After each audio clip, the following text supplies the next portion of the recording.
ఇప్పటికే జగన్మోహన్ రెడ్డి గారి మీద అక్రమాస్తుల కేసులు కొన్ని ఉన్నాయి. ఆ కేసుల్లో బెయిల్ మీద ఆయన ఇప్పుడు బయట ఉన్నటువంటి నేపథ్యంలో త్వరలోనే అక్రమాస్తుల కేసులో జగన్మోహన్ రెడ్డి బెయిల్ రద్దు కాబోతుందంటూ కొన్ని వార్తలు వస్తున్నాయి. అలాగే ఆయన ముఖ్యమంత్రిగా ఉన్నటువంటి ఈ 5 ఏళ్ల కాలంలో ఆయన అన్ని శాఖల్లో కూడా అవినీతికి అవకతవకలకు పాల్పడ్డారు అంటూ ఇప్పుడు కూటమి ప్రభుత్వం కొలువుదీరిన తర్వాత ఒక్కొక్క శాఖలో గతంలో జరిగినటువంటి అవినీతిని అవకతవకల్ని బయటపెడుతూ సమీక్షా సమావేశాలు మీరు నిర్వహిస్తూ శ్వేతపత్రాన్ని కూడా విడుదల చేయబోతున్నారు. ఏంటి రానున్న రోజుల్లో జగన్మోహన్ రెడ్డి అరెస్ట్ అవ్వడం ఖాయమా అంటే ఏం చెప్తారు? ఆయనకి అరెస్ట్ అవ్వడం అంటే ప్రజా తీర్పులో ప్రజలు ఆల్రెడీ ఆయన అరెస్ట్ చేశారు. ప్రజా తీర్పు ఇచ్చి ఆల్రెడీ ఆయనకి ఇంకా లాస్ట్ అనేది నిర్ణయించారు.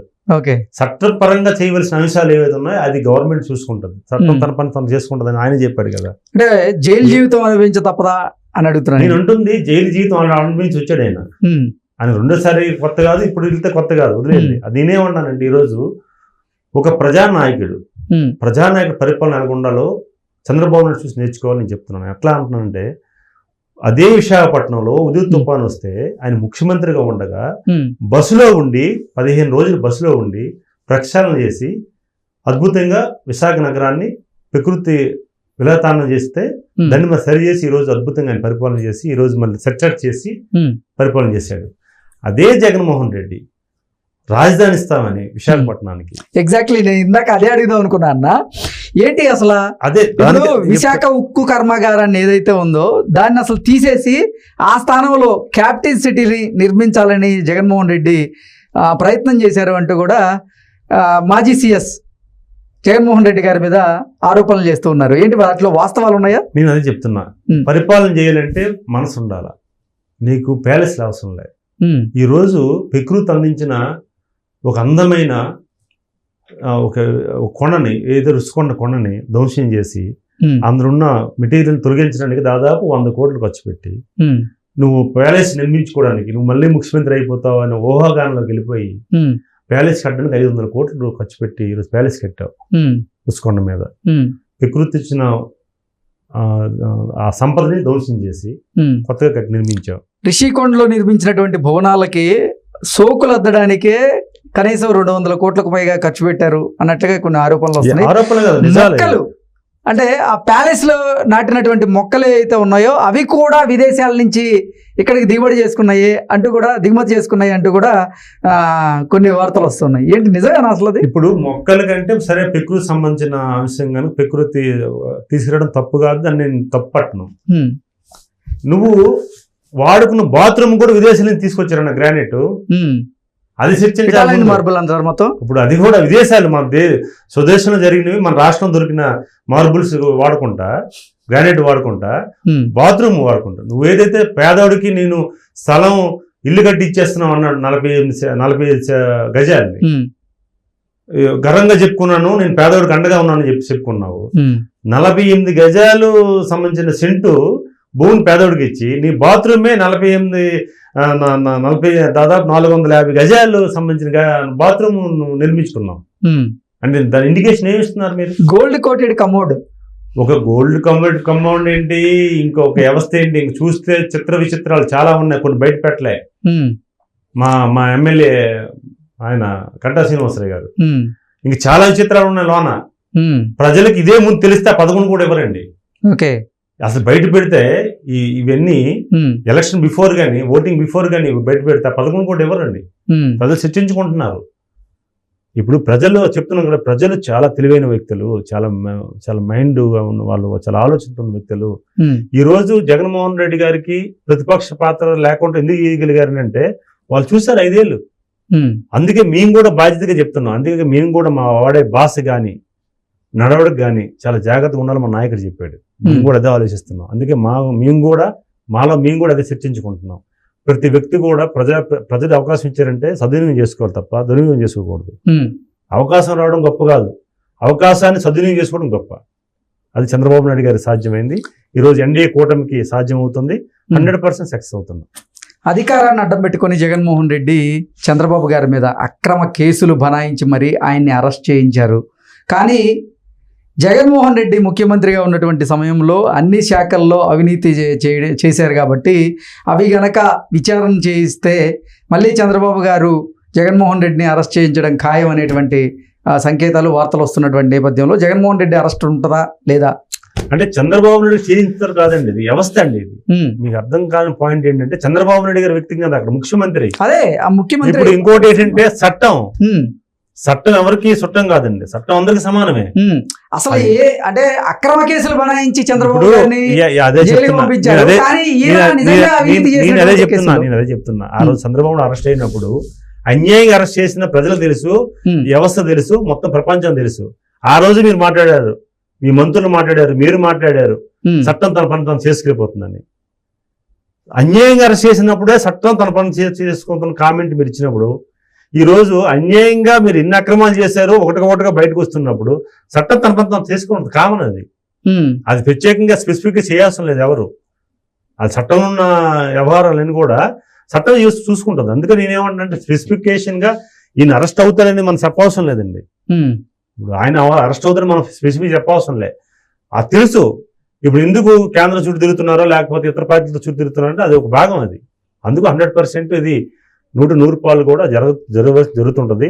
అన్యాయంగా అక్రమంగా అరెస్ట్ చేశారు. ఈరోజు న్యాయ వ్యవస్థలు కానీ లేకపోతే అన్ని కూడా గౌరవించి ఈరోజు వాటి పట్ల మా గౌరవం ఉంది కనుక మేము పోరాటం చేసి ఈరోజు ఆయన బయటకు వచ్చారు. ఒక్క కేసు కూడా ఆయన ప్రూవ్ చేయలే, ఒక ఆరోపణ కూడా ప్రూవ్ చేయలే. అందుకు 100% జరిగిపోదండి. దానికోసం మనం చర్చించాల్సిన. అంటే జగన్మోహన్ రెడ్డి జైలుకి వెళ్ళడం ఖాయం అంటారు. ఇప్పుడు ఖాయం అనేది సహజం. అది ఇప్పుడు ఎవరైనా ఆయన చేసిన తప్పుల వల్లే అంటారు. చేసిన తప్పులు కదా మనం చేయవలసింది, అది జరగవలసిందే. అందుకు అది ప్రజలు చర్చించుకుంటున్నారు, డిస్కషన్. అంటే ప్రజలతో వచ్చిన ఇది అభిప్రాయం తప్ప మన వ్యక్తిగత అభిప్రాయం కాదు. ఇది ఏంటన్నా కొడాలి నాని గారు, వల్లభనేని వంశీ గారు ఇటు చంద్రబాబు గారి మీద, వారి కుటుంబం మీద విమర్శలు చేస్తూ వ్యక్తిత్వ హననానికి కూడా దిగారు. ఇప్పుడు కూటమి ప్రభుత్వం కొలువుదీరినటువంటి నేపథ్యంలో వాళ్ళ పరిస్థితి ఎలా ఉండబోతుందంటే ఏం చెప్తారు? ఇప్పుడు వారు కూడా చాలా పశ్చాత్తాపం ఉంటుందండి ప్రతి మనిషి కూడా. ఈరోజు ఒక నాయకుడు గొప్ప కోసం, నాయకుడు దగ్గర మన పదవుల కోసం, నాయకుడి కోసం ఏదో చేయాలన్న తపంతో మీరు చేసే వ్యాఖ్యలు యావత్తు రాష్ట్రంతో పాటు తెలుగు ప్రజలు కూడా మానసికంగా బాధపడ్డారు, చాలా ఆందోళన గురయ్యారు. ఇది కరెక్ట్ కాదు. వ్యవస్థ మనం ఏమిస్తున్నాం? ప్రజలు మనల్ని ఒక చట్టసభలో పంపిస్తున్నారు. చట్టసభలో మాట్లాడవలసిన అంశాలు ఏంటి? ఇప్పుడు ఎవరి మెప్పు కోసం మాట్లాడితే ఈరోజు ప్రజలు ఆశిస్తారు? ఈరోజు నాయకుడు చెప్తే మనం చేస్తామా? ఇప్పుడు మీ నాయకుడు చెప్పాడు, మీరు చేస్తారా? మీకంటూ ఒక వ్యక్తిగతమైన అభిప్రాయం ఉండదా? మీకంటూ ఒక అమ్మ, భార్య, పిల్లలు ఉండరా? మీకంటూ ఒక వ్యవస్థ లేదా? మీరు ఎట్లా మాట్లాడేస్తారు? అందుకు ఈరోజు పశ్చాత్తాపం. ఈరోజు కొడాలి నాని ఓడిపోతున్నాడు, లేకపోతే వంశీ ఓడిపోతున్నాడు, కామన్ పర్సన్ రిజల్ట్ బిఫోర్ ఎందుకు డిస్కస్ చేశారు? అట్లా ఒక రకమైన అక్కడ పోటీ చేసే వ్యక్తులు చూడలేదు అక్కడ. అప్పుడు అక్కడ చూసి అంత మెజారిటీలు ఎందుకు వచ్చాయి? అందుకు 100% ఏంటంటే ఇప్పుడు కూడా మనుషులు ప్రజాహితంగా ప్రజలు ఏది కోరుకుంటున్నారో అది మాట్లాడాలి, ప్రజలు హర్షించే విధంగా మాట్లాడాలి. ఆ రోజు మాట్లాడితే లాంగ్ రన్లో ఇబ్బంది పడే పరిస్థితి వస్తుంది. అందుకు ఈరోజు భువనేశ్వరమ్మని మనం గుర్తుపెట్టుకోండి. ఒక తండ్రి ముఖ్యమంత్రి, ఒక భర్త ముఖ్యమంత్రి, రేపు ఒక ఉన్నతమైన కుటుంబంలో పుట్టిన వ్యక్తిని అవమానకరంగా ఇప్పుడు రాజకీయాలకు సంబంధమైన వ్యక్తిని మీరు తీసుకొచ్చి బాధ కలిగించే విధంగా చంద్రబాబు నాయుడు గారు కంటి తడుపుని పెట్టారు చూసాం మనం. ఎన్ని సందర్భాలు లోకేష్ గారిని ఎంత వ్యక్తిత్వ హననం చేశారు అంటే అనరాని మాటలతో ఆయన్ని పప్పు పప్పు పప్పు అంటూ ఆయన్ని వ్యక్తిత్వ హననం చేసినటువంటి నేపథ్యంలో ఆయన అసలు యువగలం పేరుతో ప్రజల్లోకి వెళ్ళి ఆయన సత్తా ఏంటో చాటి మొన్న జరిగినటువంటి సార్వత్రిక ఎన్నికల్లో భారీ మెజారిటీతో 90,000 పైగా మెజారిటీతో ఆయన గెలవడం జరిగింది. అంటే ఎక్కడ పోగొట్టుకున్నామో అక్కడే రాబట్టుకోవాలి అంటుంటారు మన పెద్దలు. అలాగే గతంలో చేదు అనుభవం ఎదురైన చోటే ఈసారి ఆయన అక్కడ ప్రజలతోనే జై కొట్టించుకున్నారు. ఏంటి అసలు నారా లోకేష్ గారి వ్యక్తిత్వం ఏంటి? మీరు కలుస్తుంటారు కదా, ఆయన ఎలా ఉంటారు క్యాడర్తో? నిప్పండి ఆయన. వాళ్ళకి తెలియని విషయం ఏంటంటే వాళ్ళు కామెంట్ చేశారు కదా, మీరు చెప్పిన కామెంట్. ఆ కామెంట్లో లోన్ ఉన్నది చూడలేదు లోకేష్ గారిని, లోన్ చూడలే. వాళ్ళకి ఏదో వర్డ్ బాగుందనో, లేకపోతే వాళ్ళకి మైలేజ్ వస్తుందనో, లేకపోతే డిగ్రేడ్ చేద్దామని ఆ వర్డ్ను వాడుకొని వారు అని ప్రసారం చేశారు. ఆయన నిప్పు. ఆయన ఎట్లా అంటే మనం ఏదైతే పాదయాత్ర చూసామో ప్రజాగలంతో వారు చేసే పాదయాత్ర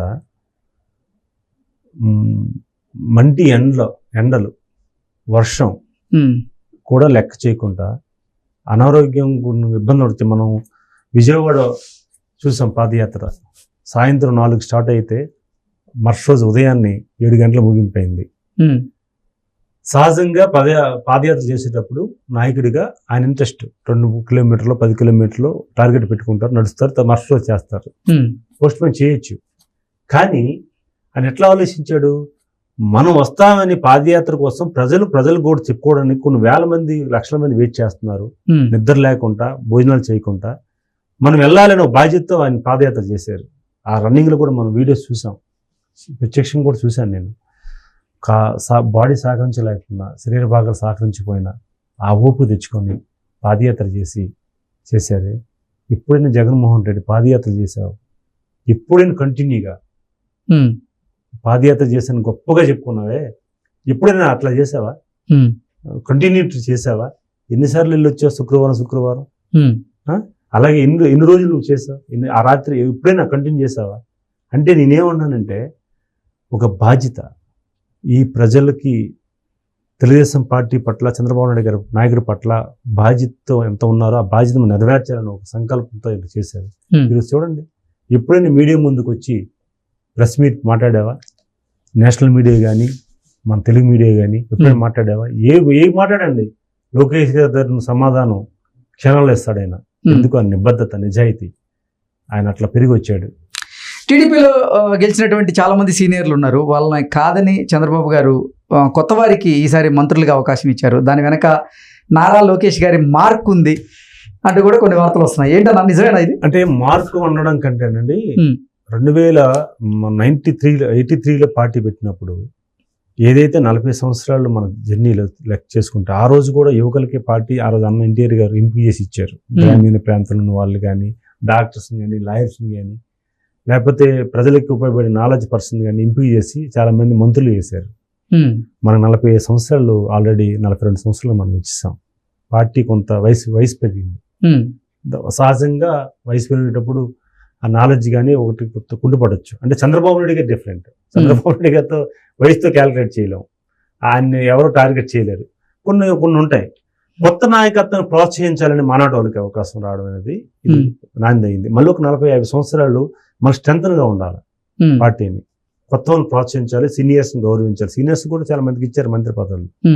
కొత్త వారికి ఇవ్వడానికంటే కారణం ఏంటంటే వాళ్ళు ప్రమోట్ చేయాలి. కొత్త వ్యక్తులు నాయకత్వం రావాలి, యువకులు నాయకత్వం రాజకీయ పార్టీలో రావాలి, తెలుగుదేశం పార్టీకి ఆకర్షిత రావాలి, లేకపోతే నాయకత్వం చేయాలంటే కొత్త వారికి అవకాశం ఇవ్వాలి అనేది ఒక భాగం. అందులో భాగంగా సహజంగా ఆయన యువకుడు కనుక సహజంగా తిరిగాడు కనుక పాదయాత్రలో, మానాటి నాయకులు కష్టాలు చూశాడు, గ్రౌండ్ రియాలిటీ ఏంటుందో ప్రత్యేకంగా చూశారు కనుక సహజంగా మార్పు ఉండాలి, అవసరం కూడా. ఇప్పుడు ఆయన ఉండాలని మానాటలో మేము చెప్తున్నాం, ఉండాలి. ఎందుకంటే ఒకప్పుడు ఫీడ్బ్యాక్ వేరే ఉండదు. ఈరోజు చంద్రబాబు నాయుడు గారికి, నాయకుడికి, మన అధినాయకుడికి అద్భుతం ఫీడ్బ్యాక్ వెళ్తుంది. ఎందుకు వెళ్తుంది? ఈరోజు గ్రౌండ్లో నారా లోకేష్ గారు పాదయాత్ర కానీ, ప్రతి సామాన్య కార్యకర్త ఆయన టచ్లో ఉండడం కానీ, ఏం జరుగుతుంది తెలుసుకున్నారు కనుక నిజమైన రిపోర్ట్ వెళ్తుంది కనుక ఈరోజు మానాటలందరికీ అవకాశం వచ్చింది. ఒక ఎంపీగా, ఒక మంత్రిగా, ఒక ఎమ్మెల్యేగా,